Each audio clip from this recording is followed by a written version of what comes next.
Bismillahirrahmanirrahim. Assalamu alaikum to everyone. Welcome to online class of Business Finance. Today we are conducting our third lecture. I am your instructor Sayyida Rujnaz. Class, as you know, in previous lecture we discussed about the broader area of finance and we categorized into sub areas including business finance, investment, financial institutions, and international finance. We also gave an overview to the different areas of the finance and we specifically discussed about the business finance and categorized into three categories: capital budgeting, capital structure, and working capital management. In today's lecture, we are going to discuss the types of businesses. There are different types of businesses. One by one, we will discuss them, and we will also talk about how to make decisions in choosing the right kind of business. इस picture में जैसा कि आप देख रहे हैं कि बहुत ही टिपिकल या बहुत ही पॉपुलर टाइप्स ऑफ बिजनेसेस के बारे में इंफॉर्मेशन दी गई है, जिसमें sole proprietorship, partnership, limited partnership, corporation, LLC या limited liability company, non profit business या non profit organisation, and then cooperative societies या कोऑपरेटिव बिजनेस। इन बिजनेसेस को हम ब्रीफली डिस्कस करेंगे, डिफाइन करेंगे। उसके बाद हमने उन बेसिक कॉन्सेप्ट्स को देखना है जिन कॉन्सेप्ट्स की वजह से हम डिसीजन मेकिंग में हमें आसानी हो, ताकि हम इन टाइप्स ऑफ बिजनेसेस में से सिलेक्शन कर सकें और अपना जो बिजनेस है वो चूज कर सकें कि हमने किस टाइप ऑफ बिजनेस को अडॉप्ट करके हमने अपना बिजनेस एस्टेब्लिश करना है। सबसे पहले हम बात करते हैं सोल प्रोप्राइटरशिप की। सोल प्रोप्राइटरशिप बहुत ही सिंपलेस्ट फॉर्म ऑफ बिजनेस है। जैसा कि इसके नाम से sole proprietor, sole means single and proprietorship means businessman. So sole proprietorship का मतलब है कि सिंगल ओनर होता है इस बिजनेस के अंदर, एक बंदा इसको ऑपरेट करता है, वही ओनर होता है। बट इट डजंट मीन कि उसके कोई एम्प्लॉयज नहीं होते, वो ओनर वो एक ही होता है, बट उसके आगे से एम्प्लॉयज वो रख सकता है या हायरिंग उनकी कर सकता है। Then comes partnership. Partnership, as its name suggests, a business owned by two or more people, दो या दो से ज्यादा पर्सन्स जो हैं वो पार्टनरशिप के अंदर जाके बिजनेस कर सकते हैं और उस बिजनेस को हम पार्टनरशिप बिजनेस कहते हैं, जहाँ पे उनकी रिस्पॉन्सिबिलिटीज भी शेयर होती हैं, उनके जो कैपिटल के अंदर इन्वेस्टमेंट है वो भी, रिसोर्सेज का शेयरिंग भी होती है, प्रॉफिट एंड लॉस की शेयरिंग भी होती है। The third one is corporation. ये बहुत ही कॉम्प्लेक्स टाइप ऑफ बिजनेस होता है। इसके अंदर एक ओनर नहीं है, इसके अंदर आप दो या दो से ज्यादा ओनर नहीं है, इसके अंदर हंड्रेड्स ऑफ ओनर भी हो सकते हैं, इसके अंदर दो ओनर भी हो सकते हैं, मोर देन टू भी हो सकते हैं। इट डिपेंड्स कि आपके कितने शेयर होल्डर्स हैं। जिस शेयर होल्डर का जितना इन्वेस्टमेंट होगी उस कॉर्पोरेशन के अंदर, जितना ज्यादा उसके शेयर होल्डिंग होंगे, उतनी उसकी ओनरशिप उस कॉर्पोरेशन के अंदर ज्यादा होगी। और ये बहुत ही कॉम्प्लेक्स टाइप ऑफ बिजनेस है, इसको हम डिटेल में आगे जाके इसको देखेंगे। Another one is limited liability company. Limited liability company usually mixture होता है पार्टनरशिप का और कॉर्पोरेशन का, क्योंकि जो पार्टनरशिप होती है उसके अंदर आपकी लायबिलिटी अनलिमिटेड होती है। इन केस अगर आपका बिजनेस पार्टनरशिप के अंदर डिफॉल्ट कर जाता है या बैंकरप्ट हो जाता है तो आपकी लायबिलिटी अनलिमिटेड है, आपकी लायबिलिटी आपके पर्सनल एसेट्स तक चली जाती है। आपका पर्सनल आइडेंटिटी और आपकी बिजनेस आइडेंटिटी सेम होती है पार्टनरशिप और सोल प्रोप्राइटरशिप के अंदर, जिसकी वजह से आपकी लायबिलिटी जो है वो अनलिमिटेड होती है। जबकि लिमिटेड लायबिलिटी कंपनी के अंदर आपकी लायबिलिटी लिमिटेड हो जाती है और ये एक मिक्सचर होता है पार्टनरशिप का और कॉर्पोरेशन का। और ये जो स्मॉल बिजनेस सेटअप्स होते हैं उनके लिए, या जो एंटरप्रेन्योर्स या जो बिजनेस पर्सन्स अपने बिजनेस को इनिशियल फेज के अंदर सेटअप करना चाहते हैं, स्मॉल सेटअप रखना चाहते हैं, उनके लिए लिमिटेड लायबिलिटी कंपनी जो है वो एक बेस्ट ऑप्शन है कि वो एलएलसी के थ्रू अपने बिजनेस का स्टार्टअप लें। Then comes non profit organisation. A type of business that uses its profit for the charitable purpose, कि जहाँ पे आप कोई अपने पर्सनल गेन की वजह से ऑर्गेनाइजेशन रन नहीं कर रहे होते, आपका मेन मकसद या main purpose of running those that business is to do a charitable work. तो उस चैरिटी के लिए आप काम कर रहे होते हैं, तो वो नॉन प्रॉफिट ऑर्गेनाइजेशन या नॉन गवर्नमेंटल ऑर्गेनाइजेशन जो उनका मेन पर्पस जो होता है वो चैरिटी करना होता है। इसमें आपको टैक्स एग्जम्पशन तो मिल जाता है, बट इसकी इस्टेब्लिशमेंट जो है या इसके रूल्स एंड रेगुलेशंस जो हैं वो बहुत सख्त होते हैं और बहुत लेंथी प्रोसीजर होता है, जिनको आपने फॉलो करना होता है और जिनको वाईफाई करके तभी आप एनपीओस या एनजीओस बना सकते हैं। Then comes cooperative, a business owned and operated for the benefit of the members of the organization that uses its services. एक कोई particular organization या society जहाँ पे जिसकी सर्विसेज आप अवेल कर रहे होते हैं, तो उसके लिए आपने एक कोऑपरेटिव सोसाइटी या कॉर्पोरेशन बनाते हैं, कोऑपरेटिव ऑर्गेनाइजेशन बनाते हैं, जहाँ पे आपका मेन पर्पस ये होता है कि आप उस ऑर्गेनाइजेशन से बेनिफिट्स ले रहे हैं, तो आप उसको ओन करते हैं और उसको ऑपरेट करते हैं। Decision making process in choosing the right kind of business, यहाँ पे हमने कुछ बेसिक टाइप ऑफ बिजनेसेस को देखा और कि क्या है, सोल प्रोप्राइटर होता है या पार्टनरशिप है, लिमिटेड लायबिलिटी कंपनी है, कॉर्पोरेशन है या आपकी नॉन प्रॉफिट ऑर्गेनाइजेशन है, but it depends on certain concepts. या आप और उन कॉन्सेप्ट्स की बेस के ऊपर आप चूज कर सकते हैं कि आपने सोल प्रोप्राइटरशिप को अडॉप्ट करना है या आपने पार्टनरशिप की तरफ जाना है या आपने कॉर्पोरेशन एस्टैब्लिश करनी है या आपने एलएलसी बनानी है। तो it depends on certain concepts. उन कॉन्सेप्ट्स के ऊपर जब हम बात करते हैं तो उसमें सबसे पहले डेट या लायबिलिटी का कॉन्सेप्ट है। जो मोस्टली आपके स्मॉल बिजनेसेस होते हैं, जो सोल प्रोप्राइटर पार्टनरशिप होती है, उसके अंदर जो ऑनर ऑफ द बिजनेस होता है उसकी लायबिलिटी और बिजनेस की लायबिलिटी सेपरेट नहीं होती, बिजनेस की सेपरेट आइडेंटिटी नहीं होती। जब इन केस आपका सोल प्रोप्राइटर बिजनेस जो है वो डिफॉल्ट कर जाता है या बैंकक्रप्ट हो जाता है, तो आप उसकी जो आपके जो फाइनेंशियल इंस्टीट्यूशंस हैं, जो बैंक है, वो आपके पर्सनल एसेट्स तक कॉन्फिस्केट कर सकता है। तो आपकी लायबिलिटी वहां पे लिमिटेड नहीं है, अनलिमिटेड लायबिलिटी है। तो लायबिलिटी की बेस के ऊपर अगर आप चाहते हैं, इफ यू वांट कि आपकी पर्सनल आइडेंटिटी और आपकी बिजनेस की आइडेंटिटी सेपरेट रहे, then you must go for the LLC या कॉर्पोरेशन की तरफ जाते हैं, कि जहाँ पे आपकी बिजनेस की आइडेंटिटी सेपरेट लीगल एंटिटी हो जाती है और आपकी पर्सनल एसेट्स सेफ रहते हैं, आपकी पर्सनल अकाउंट सेफ रहते हैं, आपका पर्सनल आइडेंटिटी आपके बिजनेस की आइडेंटिटी से डिफरेंट होती है।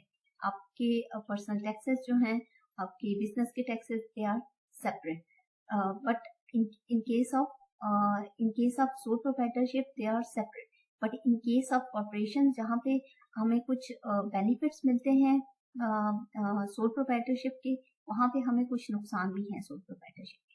एक तो हमें या पार्टनरशिप का, उसका हमें ये है कि इन केस हम कोई ऐसा बिजनेस इस्टेब्लिश करना चाहते हैं लाइक हाई रिस्क इंडस्ट्री के अंदर या आर्म मैन्युफैक्चरिंग के अंदर है हम, या कुछ ऐसी मैन्युफैक्चरिंग के अंदर है, किसी ऐसी पर्टिकुलर केमिकल्स की मैन्युफैक्चरिंग के अंदर है जहाँ पे हमें सोल प्रोप्राइटरशिप की बेस के ऊपर या पार्टनरशिप की बेस के ऊपर हमें हमारे लिए डिफिकल्टी हो सकती है। अगर उस तरह का एरिया हम सेलेक्ट करते हैं, then we must go for the corporation या एलएलसी। तो इट डिपेंड्स कि आपकी, अगर आप अपनी लायबिलिटी को सिक्योर करना चाहते हैं, then you must go for the corporation या एलएलसी। अगर आप अपने टैक्सेस को सिक्योर करना चाहते हैं, then you must go for sole proprietorship या पार्टनरशिप की तरफ हम जाते हैं। ऑल्दो कि जो सोल प्रोप्राइटरशिप होता है या जो पार्टनरशिप होता है, ये इजी टू एस्टैब्लिश बिजनेस हैं, इनके अंदर इतना कोई पेपर वर्क नहीं होता, इनके लिए इतनी कोई रूल्स एंड रेगुलेशंस नहीं होती। और जो कॉर्पोरेशंस हैं या एलएलसी है या आपकी नॉन प्रॉफिट ऑर्गेनाइजेशंस हैं या कोऑपरेटिव सोसाइटी ऑर्गेनाइजेशंस हैं, इस तरह की ऑर्गेनाइजेशंस के लिए आपको बहुत ज़्यादा रूल्स एंड रेगुलेशंस को फॉलो करना पड़ता है, आपके लिए बहुत पेपर वर्क वक्त होता है और आपकी ऑर्गेनाइजेशन को, आपके बिजनेस को रजिस्टर कराना पड़ता है और उसकी भी बहुत सारी कॉस्ट पड़ती हैं। तो हर ऑर्गेनाइजेशन, हर टाइप ऑफ बिजनेस की अपने अपने कुछ लिमिटेशंस हैं, कुछ बेनिफिट्स हैं जिनको अंडरस्टैंड करना पड़ता है बिफोर अडॉप्टिंग या before opting for that particular business. तो सबसे पहले हमने ये लायबिलिटी की बात की कि जो आपके सोल प्रोप्राइटर या आपकी पार्टनरशिप होती है वहाँ पे आपकी लायबिलिटी जो है वो अनलिमिटेड होती है। आपका बिजनेस डिफॉल्ट कर जाए तो आपकी पर्सनल एसेट्स तक बैंक्स जो हैं वो कॉन्फिस्केट कर सकता है, वो उनको लाइक आपकी जो बिजनेस एसेट्स, तो बिजनेस आपका बिजनेस तो इन केस ऑफ बैंक्रप्सी वो ले लेगा, लेकिन आपकी पर्सनल अगर उनकी रिकवरी नहीं होती तो आपके पर्सनल एसेट्स तक जो है वो बैंक जो है वो ले लेगा।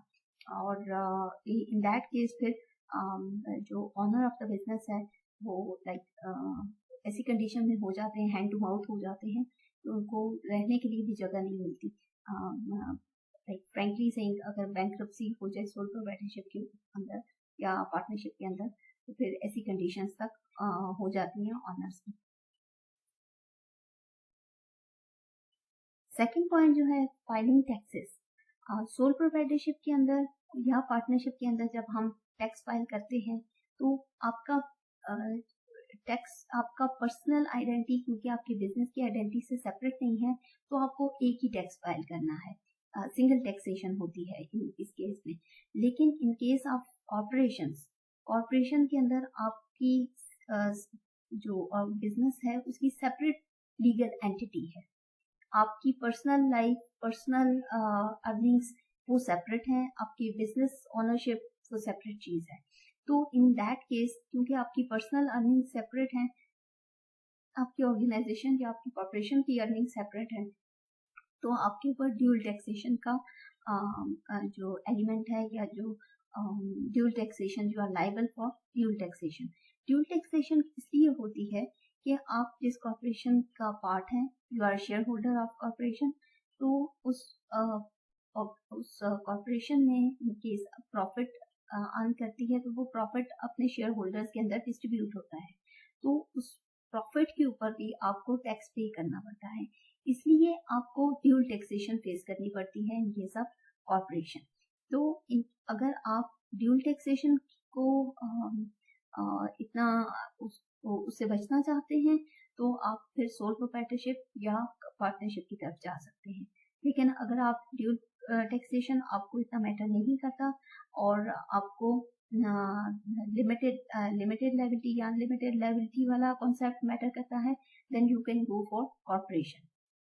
तो ये कुछ बेसिक कॉन्सेप्ट्स हैं जिनको समझना बहुत जरूरी है before opting for types of business. The third point is partners और investors. सोल प्रोप्राइटर में आप सिंगल ओनर होते हैं। सोल प्रोप्राइटर के अंदर आपके साथ कोई प्रॉफिट के अंदर शेयरिंग नहीं है, कोई लॉस के अंदर शेयरिंग नहीं है। लेकिन पार्टनरशिप के अंदर आपको रिसोर्सेज में भी शेयरिंग मिलेगी, आपको इन्वेस्टमेंट के अंदर भी शेयरिंग मिलेगी, बट आपको प्रॉफिट के अंदर भी शेयर करना पड़ेगा, और इन केस ऑफ लॉस आपको लॉस के अंदर भी शेयर करना पड़ेगा। सो अगर आप चाहते हैं कि आपका जो सारा प्रॉफिट है वो आपके पास ही रहे, then you can go for sole proprietorship. और अगर आप चाहते हैं कि आपकी जो रिसोर्सेस हैं वो शेयर हों, आपकी प्रॉफिट भी शेयर हों, आपकी रिस्पॉन्सिबिलिटीज भी शेयर हों और आपकी लॉसेस भी शेयर हों, then you can opt for partnership या लिमिटेड लायबिलिटी कंपनी के अंदर भी जा सकते हैं, क्योंकि लिमिटेड लायबिलिटी कंपनी जो है वो पार्टनरशिप और कॉर्पोरेशन का अमेल्गमेशन है या उसका सॉर्ट ऑफ मर्जर है, जिसके अंदर आपको लिमिटेड लायबिलिटी के अंदर आपको पार्टनरशिप वाले फीचर्स भी मिलते हैं और कॉर्पोरेशन वाले फीचर्स भी मिलते हैं। और लिमिटेड लायबिलिटी क्योंकि इसके नाम से ही पता चल रहा है कि क्योंकि हमने पार्टनरशिप के अंदर देखते हैं कि वहां पे अनलिमिटेड लायबिलिटी है, जबकि LLC लिमिटेड लायबिलिटी के अंदर आपकी लायबिलिटी एज अ पार्टनर जो है वो लिमिटेड हो जाती है, आपकी पर्सनल आइडेंटिटी आपकी बिजनेस से सेपरेट रहती है और आपको आप लायबल नहीं होते, आपकी पर्सनल आइडेंटिटी लायबल नहीं होती इन case of bankruptcy of your company. Another point is hiring of employees. If you are a sole proprietor, अगर आप सोल प्रोप्राइटर हैं और आपको हायरिंग में प्रॉब्लम होती है, क्योंकि यूजली सोल प्रोप्राइटर्स को एम्प्लॉय हायर करने में इशू होता है, तो sole proprietor that is the owner of the business, या पार्टनर्स जो हैं दो या दो से ज्यादा वो ऑनर होते हैं, बट उनको हायरिंग के लिए एम्प्लॉयज या मैनेजमेंट के लिए एम्प्लॉयज तो चाहिए होते हैं और उनको वो हायर करते हैं। बट यूजली ये देखा गया है कि सोल प्रोप्राइटरशिप और पार्टनरशिप के अंदर एम्प्लॉय हायरिंग के अंदर इशू होते हैं। तो अगर आपको ये इश्यूज आप फेस करते हैं या आप देखते हैं कि ये इश्यूज हैं, then you can opt for limited liability company या कॉर्पोरेशन की तरफ आप जा सकते हैं, जहाँ पे एम्प्लॉय हायरिंग का एक प्रॉपर डिपार्टमेंट होता है, एक प्रॉपर प्रोसीजर होता है, अकॉर्डिंगली एम्प्लॉयज को हायर किया जाता है और आपको एम्प्लॉय हायरिंग के अंदर इशू नहीं आएगा। इन केस ऑफ कॉर्पोरेशन या तो इन केस आप चाहते हैं कि आपका बिजनेस की ग्रोथ हो, अच्छी हो, आपके पास ज्यादा से ज्यादा एम्प्लॉयज हो, तो आप सोल प्रोप्राइटरशिप के अंदर अगर ये या पार्टनरशिप के अंदर आपको ये इशू आता है हायरिंग ऑफ एम्प्लॉयज, तो आप इसको स्विच कर सकते हैं इनटू लिमिटेड लायबिलिटी कंपनी के अंदर, या इसको आप कॉर्पोरेशन के अंदर भी कन्वर्ट कर सकते हैं, ताकि एक तो आपकी बिजनेस की ग्रोथ भी अच्छी हो जाए और प्रॉपर फॉर्मल बिजनेस स्ट्रक्चर आपके पास इस्टेब्लिश हो जाए, जिसके अंदर प्रॉपर फॉर्मल डिपार्टमेंट होगा जो कि एम्प्लॉयज हायर करेगा और सारे एम्प्लॉयज जो हैं वो as a under one roof जो है वो बिजनेस की ग्रोथ के लिए काम करेंगे और आपका एक full fledge business structure develop हो जाएगा इन फॉर्म ऑफ कॉर्पोरेशन या लिमिटेड लायबिलिटी कंपनी के तौर पे।